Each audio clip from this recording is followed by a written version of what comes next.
Let's do it. From Variety, when Godzilla vs. Kong debuts in the US on Wednesday, it'll play in more theaters than Tenet, Wonder Woman 1984, or any other pandemic era release.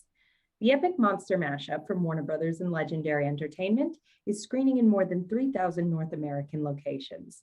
That surpasses the benchmark previously held by Christopher Nolan's time bending sci fi thriller Tenet, which played in 2,810 locations. On average, new releases like Tom and Jerry, Disney's Raya and the Last Dragon, and Bob Odenkirk's Nobody have been made available in approximately 1,500 to 2,500 locations. Directed by Adam Wingard, Godzilla vs. Kong arrives in the US after a massive start overseas. I am. I was trying to watch the movie before we did today's show, and I couldn't do it. So I'm gonna watch it right after we do this. So you're doing it on home release? I was thinking. I was like, do I want to go out to the theater? I did. I want to go out to the home. I wanted to go out to the theaters, but as time went by, I'm like, I know for a fact that on a Wednesday, maybe they might have a later showing, but I doubt it. I doubt they'll have a later showing. So I'm going to go upstairs. I'm going to go into my little media room. I'm going to be there by myself because Joy has no interest of watching. I wanted to see if I could convince her to watch Godzilla, then Kong, then Godzilla Part 2 today. And she was like, nah, I'm not going to do it. I'm like, okay, all right. But that means that I'm going to go upstairs and I'm going to watch the movie tonight. And that means you're going to fall asleep by the time I'm done. And she's like, I'm fine with that. So go do it. So I'm going to watch it tonight and I'm excited about it. And because I'm excited about, so far the reactions are pretty positive. Really, I've heard some pretty, I feel like my friend circle, I just saw like the group chat a couple hours ago where everybody was ragging on it. They said it was trash? What did they say? They didn't say it was trash. They said it was mega trash. It was like, it's, the monster stuff's fun and everything else is just like very C-. They've been saying that. See, that's been the whole thing with this new in this universe of Godzilla movies and Kong. That's been what's going on with the first one with Bryan Cranston. Everybody was mad that it was advertised as if Bryan Cranston was like the hero human of the show. And spoiler alert, sorry if you guys haven't seen it, but he doesn't make it past like halfway through the movie, and like that kind of was like false advertisement. So I remember the first one being panned for that. Kong, I went to the theaters and I watched Kong. Me and Sean did a review on it, and it was way better than what I thought it was going to be. I liked it. I feel like it got pretty mixed reviews as well, and then Godzilla 2 also got a lot of mixed reviews. That was the first one with Millie Bobby Brown, but they kept talking. All the movies talked about the connection between Godzilla and Godzilla, between Godzilla and Kong and everything like that. So they were hinting to this possible Godzilla versus Kong thing, and we were wondering whether or not it was even going to happen because the box office kind of was hit and miss, and. I'm surprised that I'm be honest. Well, this could be the worst of the whole franchise, but so far, it's the reception that I've been reading has been way better than what I read in any of the other past movies for some reason. That's just from what I can tell. I feel like regardless, it's still going to do super well. At least by pandemic standards. I was just about to say, yeah. Yeah, the odds are so in its favor. Like you think about it, it's like opening at more locations. More theaters are opening. Like in LA, you actually finally can go see a movie, which was not an option a couple months ago. Right. A lot of people are getting vaccinated and hitting that point of like, yeah, okay, I feel safe. If they maybe didn't before, more and more people are feeling safe and comfortable doing that kind of thing. Plus, it's such a peak. Like, no, listen, I don't really want to see it. If I was gonna see it, I'd go see it in theaters. I'm not going to sit at home and watch that. I want to see it in theaters, but the only reason why I'm not is just because, I'm pretty tired. I want to go. You know what? I'm going to be honest with you. If I go upstairs, watch this movie and I'm like, I should have saw this in theaters, I will go tomorrow and watch it in the theater. You would sit through Godzilla versus Kong twice. Yeah, I watched the other ones again because I was introducing my kids to it.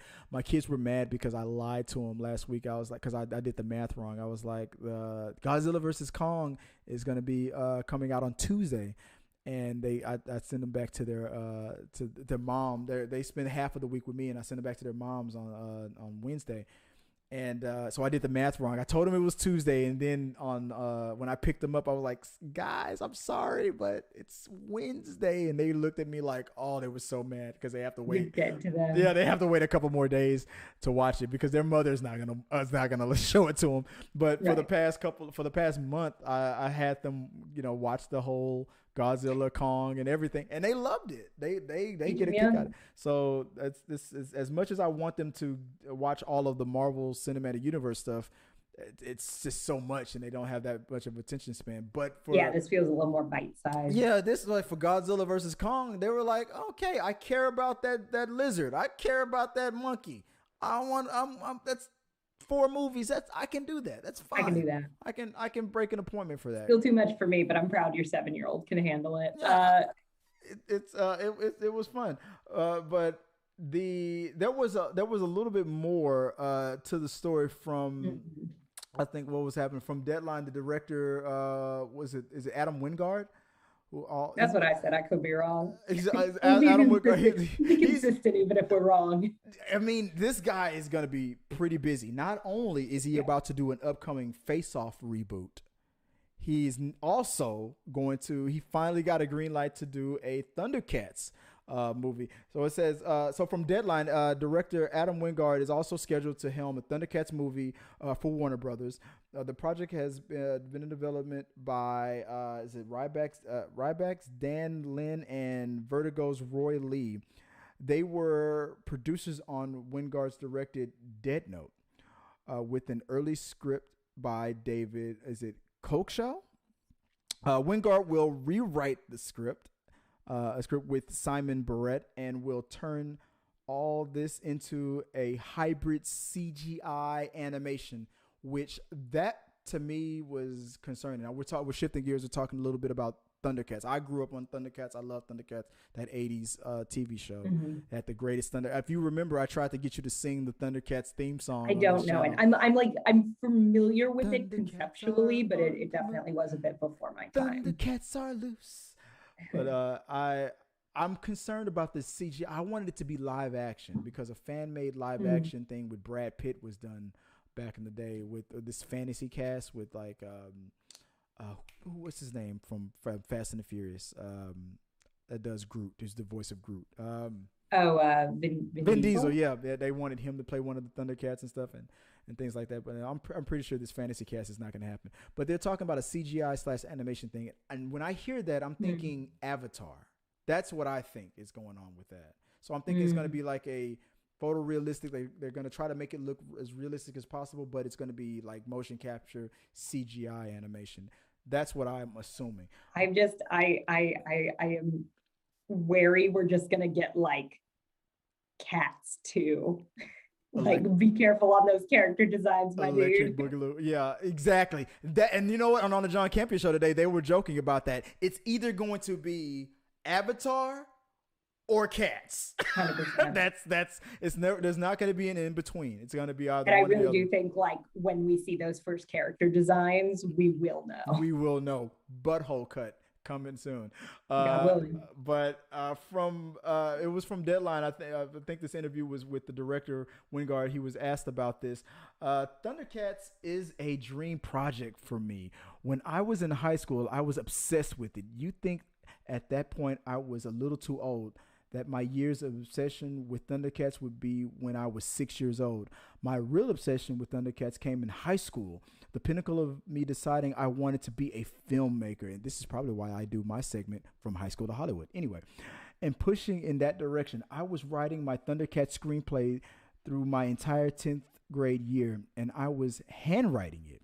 The screenplay itself ended up being 272 pages long. I still have it. It was one of those things where I would carry around my notebook and talk about it. I didn't even realize the kids in my class were making fun of me as they would ask me questions about my Thundercats screenplay. It was only one day my friends asked me, and I was excitedly telling him all these things about my Thundercats screenplay, and I heard him turn around to some girl in my class. These were girls I had crushes on, and he was making fun of me for writing writing Thundercats because it was ridiculous. But that was the first moment where I had a through that maybe I would not be able to make the Thundercats movie. I thought, am I crazy for obsessing over this, thinking it's something you can just do? As it turns out, when you're a kid in Alabama with no resources or connections to filmmaking, it is impossible to make a Thundercats film. But flash forward 20 years later, and here we are. Now, that excites me, that he is this excited for this. I want to be endeared by that statement, and it feels like a little bit of a red flag to me. Oh, why? Go for it. Let's tell me why. And I am the last person who should be able, because I was a very obsessive teenager, so I get it. But I also don't know if I should be the person helming the things like I was obsessed with as a teenager. I feel like, and I could be totally wrong. Right. I'm not saying like you can't love something and then totally do it justice, but like that level of like fanboy love for it makes me feel like it's a little too. You're not wrong. You're not crazy for thinking that. Let me tell you why. Yeah. There was a movie that was done was the early 2000s or late 90s, Dungeons and Dragons, with one of the Wayans brothers. Was it Marlon Wayans was in it? And it was terrible. Yeah. And the director of that movie is a hardcore Dungeons and Dragons fanatic. Yeah, like board games, like loves them. And you would think that, right, because you hear fans talk about it all the time. This person is obsessed with this thing. Then let them write the movie. Let them create the movie. Well, it happened. Like, no, and get a person with a solid understanding of it, but who is like way more concerned. It's like not afraid to kill their darlings and like, okay, that little thing that I loved about it doesn't fit in a cinematic universe. Fine, gone. Maybe. And I worry that he's like so. Think he's too close to it. Maybe. I mean, but this was. It's endearing. Like it's sweet. Like I'm. Hey, anybody who gets to live their dreams, I think that's dope. But. From what I understand, I mean, it was because Warner Brothers was happy with what he just did with Godzilla and King Kong, and then that's leading to his next couple of projects, the Face Off reboot, and then from what I read and from what I understand, it was like the Thundercats thing came up like in a chance. It was like they mentioned that they had the rights to that, and he was like. He was in the room like, whoa, wait, like what? His 200-page screenplay. It's like I wrote a 275 screenplay about when I was in high school. I'm sure the Warner Brothers execs that owns the rights was like, well, don't use that. Right. I hope he does. Please, screw it. Yeah, please use your adult brain that you have from the lessons you've learned from all these other successful movies that you've done, and maybe you can, build on what you have felt in high school, but don't use that screenplay, please. I'm sure he won't. Maybe he'll use an element here and there or something, but I'm sure his experience will kick in and be like, this won't work from my high school days. Well, or maybe he'll give us the exact screenplay. That would be wild and great. I hope that's what happens. But there you go. I mean, I only expect that he'll do that if he's still trying to impress those same girls from that classroom and tell that guy who was bullying him. I like to think this is all a big plot, and this is a revenge plot. He'll invite them to the premiere and like humiliate them publicly. Like, suck it, losers. Yeah. Like, who's the nerd now? Like, still you for inviting us to this, dude. Like a weird reverse Carrie situation. Right? It's like you're still not. Yeah. Like, dude, you're still holding on to that shit from high school. Like, dude, I'm a dentist. Like right now, I have broke an appointment for this. Like, this is what you invited me to. But guys, I mean, I would usually this is probably the part where I would end the segment on, but I want to introduce the wheel of responses. And I know you're like, what the hell is going on, Chris? We only have a few minutes for each topic. But okay, so here's the wheel of responses. Now, this is literally a wheel. And I'm about to show you what it looks like in a second here, where we're going to. Oh my God, did the wheel disappear? So this is The universe said not today. oh no, I fixed it. Bitch. So the wheel of responses. So in the wheel of responses here, Oh. we have a couple of options here. There's a respond as a Karen slash Kardashian, respond as an anchor slash meteorologist. You can respond with swear words. You can give a sexy response, give a spit take response. I won't, if it lands on that, I won't do that now because you weren't prepared for it. There's a role play response, a life coach response, and there's read the comments, but that's only if this was something that was on Twitter. So what I'm doing with this is I'm gonna spin this wheel. And I'm gonna wherever it lands on, I'm gonna need you to give. I feel like we're over time already. Oh, So we're we over can time. Let's do it. This once. Okay. So, you know what? I know what I'm gonna do. Maybe I should save this for the Lil Nas X moment. Maybe I should save that for the last one. What do you think? Well, you already introduced it. Oh, okay. Well, then let's spin the wheel. All right. I'm gonna let Amy go first for the wheel. I'm not clear. I'm just trying to make it cohesive. In here, what's going on? We'll figure it out as it goes on. So I'm gonna spin the wheel of responses, and then Amy's gonna give her response based on where the wheel lands. So based on what we just talked about, see, that doesn't count because we don't have the comment section here for the Well, why is it on the wheel, Chris? Because it'll make sense later on life. Okay, life coach. If you were this director's life coach, yeah, I want you to give him some advice on his little Thundercats project. You're his life coach now. Yeah. Hey, Adam, buddy, you good? For real though, man. You good?